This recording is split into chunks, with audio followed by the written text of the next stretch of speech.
ಸಿಲಿಂಡರ್ಗೆ ಇದು ನಾರ್ಮಲ್ ರೆಗ್ಯುಲೇಟ್ರು. ನಾವು ಸಿಲಿಂಡ್ರಿಗೆ ಯಾವ ರೀತಿ ಹಾಕ್ತೀವಿ ಅದೇ ರೀತಿ ನಮ್ಮ ಡಿವೈಸ್ ಹಾಕಿದ್ರೆ ಆಯ್ತು.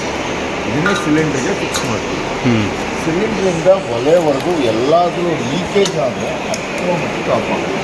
ನೋಡಿ ಈ ಥರ ಉಳಿಬೇಕಾದ್ರೆ ಮಕ್ಕಳು ಏನಾದರೂ ಪೈಪ್ ಹಿಡಿಬೋದು, ಎಣ್ಣೆ ಬಿದ್ದು ಪೈಪ್ ಹೊರಗಡೆ ಬಂದು ಆಟೋಮೆಟಿಕ್ ಗ್ಯಾಸ್ ಅಲ್ಲಿ ಆಫ್ ಆಗಬೇಕು. ಇಷ್ಟೇ ಅಲ್ಲ, ಇಲ್ಲಿ ಏನಾದರೂ ಪೈಪ್ ತಚ್ಬೋದು ಅಥವಾ ಪೈಪು ಲೂಸ್ ಮಾಡಿ ರೆಂಟಲ್ಸ್ ಬರುತ್ತೆ. ಈಗ ಆನ್ ಸಿಸ್ಟಮ್ನಾಗೆ ಏನಾದರೂ ಇಲ್ಲಿ ಜಸ್ಟ್ ಹೋಲ್ ಆಯಿತು ಅಂದರೆ ಆಟೋಮೆಟಿಕ್ ಗ್ಯಾಸ್ ಬಂದಾಗುತ್ತೆ. ಇಲ್ಲಿವರೆಗೆ ನಾವು ಪೈಪ್ ಲೀಕೇಜ್ ನೋಡಿದ್ವಲ್ವ, ಕೆಲವೊಂದು ಟೈಮು ರೆಗ್ಯುಲೇಟ್ರಾಕು ಲೀಕೇಜ್ ಆಗುತ್ತೆ, ರೆಗ್ಯುಲೇಟ್ರೇ ಫೇಲ್ಯೂರ್ಸ್ ಆಗ್ತವೆ. ನೋಡಿ ಇದು ಆನ್ ಸಿಸ್ಟಮ್ ಇದೆ, ರೆಗ್ಯುಲೇಟ್ರನ್ನ ಹೊರಗಡೆ ತೆಗಿತಾ ಇದ್ದೀವಿ, ಸಿಲಿಂಡ್ರಿಂದ ಗ್ಯಾಸೇ ಆಗ್ತದೆ. ಎಲ್ಲಕ್ಕಿಂತ ಮುಖ್ಯವಾಗಿ ಬಹಳಷ್ಟು ಲೀಕೇಜ್ ಆಗಲಿಕ್ಕೆ ಕಾರಣ ಅಂದರೆ ಇದರೊಂದು ರಬ್ಬರ್ ವಾಯ್ಸರ್ ಬರುತ್ತೆ ನೋಡಿ, ಆ ವಾಯ್ಸರ್ ಹೊರಗಡೆ ತೆಗ್ದಿದ್ದೀನಿ. ಆ ಟೈಮಲ್ಲಿ ನೀವು ನಾರ್ಮಲ್ ರೆಗ್ಯುಲೇಟರ್ ಹಾಕಿದ್ರೆ ಆಚೆ ಬರ್ತದೆ, ಲೀಕೇಜ್ ಆಗುತ್ತೆ. ನಮ್ಮ ಡಿವೈಸ್ ಆಗ್ತಿದೆ ಸಿಲಿಂಡ್ರಲ್ಲಿ ವಾಯ್ಸರೇ ಇದೆ 100%. ವಿತೌಟ್ ವಾಯ್ಸರು ನೀವು ಅಡುಗೆ ಕೆಲಸ ಮಾಡ್ಕೋಬೇಕು. ಸಿಲಿಂಡ್ರಲ್ಲಿ ವಾಯ್ಸರ್ ಇದೆ, ಆ ಟೈಮಲ್ಲೂ ಏನಾದರೂ ಲೀಕೇಜ್ ಆಗುತ್ತೆ. ಟೋಟಲಿ ಅದೇ ಕನ್ವರ್ಟ್ ಮಾಡ್ತಾ ಕಂಟ್ರೋಲ್ ಆಗುತ್ತೆ.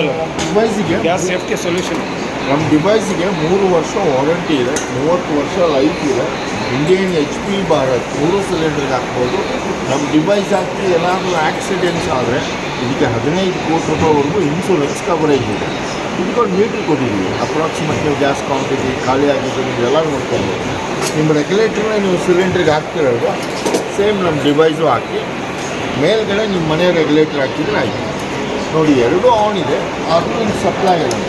ಈಗ ಸಿಲಿಂಡ್ರ್ ಖಾಲಿ ಆದ ತಕ್ಷಣ ನೀವು ಹೊಸದು ಹಾಕ್ತಿರೋ ಅವಾಗ ಮಾತ್ರ ಈ ಮುಳ್ಳು ನೋಡಿ ರೆಡ್ ಲೈನಿಗೆ ಇದೆ. ಈ ಮೀಟ್ರನ್ನು ನಾವು 2 ಸಲ ಪ್ರೆಸ್ ಮಾಡಿಕೊಂಡ್ರೆ ಆಯಿತು, ಮುಳ್ಳು ಮೇಲೆ ಬಂದು ಗ್ಯಾಸ್ ಹೆಂಗೆ ಖಾಲಿ ಎಲ್ಲಿ ಪ್ರೆಸ್ ಮಾಡೋದು ಇದೇ ಮೀಟ್ರನ್ನು ಹೆಂಗೆ ಖಾಲಿ ಆಗುತ್ತೆ ಹಂಗೆ ಕೆಳಗೆ ಬರುತ್ತೆ. ಪೂರ್ತಿ ಖಾಲಿ ಆದಾಗ ರೆಡ್ ಲೈನಿಗೆ ಬರುತ್ತೆ. ನಾವು ದಿನಾಲೂ ಮನೆ ಅಷ್ಟೇ ಆನ್ ಆ್ಯಂಡ್ ಆಫ್ ಮಾಡಿಕೊಂಡ್ರೆ ಆಯಿತು. ನೀವು ರೆಗ್ಯುಲೇಟರ್ ಆಫ್ ಮಾಡಿದ್ರೆ ಎಷ್ಟು ರೆಗ್ಯುಲೇಟರ್ ಇದು? ಸರಿ ಇಲ್ಲ. ಆ್ಯಕ್ಚುಲಿ MRP ಬಂದು 4,500 ಇದೆ, ಹೊರಗಡೆ ಎಲ್ಲ 2,500-3,000 ಮಾರ್ತಾ ಇದ್ದಾರೆ. ಬಟ್ ನಾವು ಕಂಪ್ನಿಯಿಂದಲೂ ಸ್ಟಾಲ್ ಮಾಡೋದ್ರಿಂದ ಇಲ್ಲಿ ಎಕ್ಸಿಬಿಷನಲ್ಲಿ ಮಾತ್ರ ನಾವು 1,600 ರೂಪಾಯಿ 1,600ಗೆ ಕೊಡ್ತಾ ಇದ್ವಿ. ವಿತ್ ಕಾಂಪೋಸಿಟ್ GST ಬಿಲ್ಲೇ ಕೊಡ್ತೀವಿ, ಇಲ್ಲೇ ಚೆಕ್ ಮಾಡೇ ಕೊಡ್ತೀವಿ. ನಿಮ್ಮ ಕಡೆನೇ ಫಿಕ್ಸ್ ಮಾಡಿಸ್ತೀವಿ, ನೀವೇ ಮನೆಗೆ ತೊಗೊಂಡೋಗಿ ಹಾಕೋದು.